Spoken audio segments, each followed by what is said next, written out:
किसी और की आँखों में नमी नहीं दिखती, किसी और की आँखों में नमी नहीं दिखती, औरों में तो दिखती है कमियां हज़ार, औरों में तो दिखती है कमियां हज़ार, पर खुद में कभी कोई कमी नहीं दिखती। आज एक ऐसी ही कहानी मैं आपके साथ शेयर करना चाहती हूँ।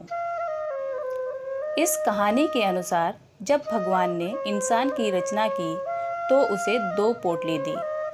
कहा कि एक पोटली को आगे की तरफ लटकाना और दूसरी को कंधे के पीछे यानी कि पीठ पर। और साथ में भगवान ने उसे यह भी कहा कि आगे वाली पोटली पर ध्यान देना, पीछे वाली पोटली पर नहीं।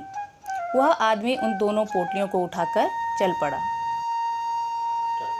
समय बीतता गया और वह आदमी अपनी आगे वाली पोटली पर बराबर ध्यान रखता था, क्योंकि आगे वाली पोटली पर उसकी खुद की कमियां थी और पीछे वाली पोटली पर दुनिया की। वह आदमी अपनी कमियों को सुधारता गया और तरक्की करता गया, क्योंकि पीछे वाली पोटली को उसने नज़रअंदाज कर रखा था। एक दिन जब वह तालाब में नहा रहा था तो उसकी वो दोनों पोटलियाँ अदल बदल हो गई, यानी आगे वाली जो पोटली थी वह पीछे की तरफ और पीछे वाली जो पोटली थी वह आगे की तरफ हो गई। अब उस आदमी को दुनिया में कमियां ही कमियां नजर आने लगी। वह सोचने लगा, मेरा यह पड़ोसी बिल्कुल बेकार है, मेरे इस रिश्तेदार में यह कमी है और उस रिश्तेदार में वह कमी।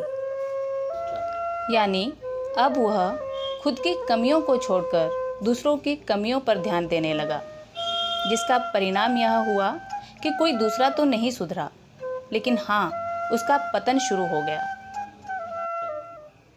वह आदमी परेशान हो गया और वापस भगवान के पास गया।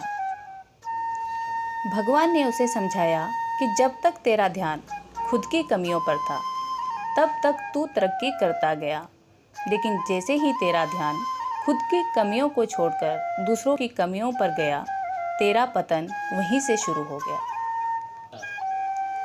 और सच में दोस्तों, इस कहानी की तरह हकीकत यही है कि हम किसी और को नहीं सुधार सकते, लेकिन हाँ, अगर हम खुद में सुधार कर सके तो वही हमारी तरक्की है। दोस्तों, अगर हम सभी खुद को सुधारें, मीन्स अगर अपनी कमियों पर ध्यान दें, तो यह दुनिया खुद सुधर जाएगी। इसलिए दोस्तों, अगर सुधार लाना है तो हर किसी को खुद में सुधार लाना होगा। यह दुनिया, यह समाज खुद सुधर जाएगा। दोस्तों, भगवान हमें कमियों और अच्छाइयों दोनों से नवाजता है। कमियां इसलिए देता है ताकि हम खुद पर घमंड ना कर सके, और अच्छाइयां इसलिए देता है ताकि हम खुद को दूसरों से कम ना समझ सके। दोस्तों, इस कहानी का अंत मैं कुछ पंक्तियों से करना चाहूँगी। अपने अंदर की कमियों को अगर तुम पहचान नहीं सकते, अपने अंदर की कमियों को अगर तुम पहचान नहीं सकते, तो अपनी ताकत का सही अनुमान, तो अपनी ताकत का सही अनुमान, अपनी ताकत का सही अनुमान तुम जान नहीं सकते। ताकत का सही अनुमान तुम जान नहीं सकते। ताकत का सही अनुमान तुम जान नहीं सकते।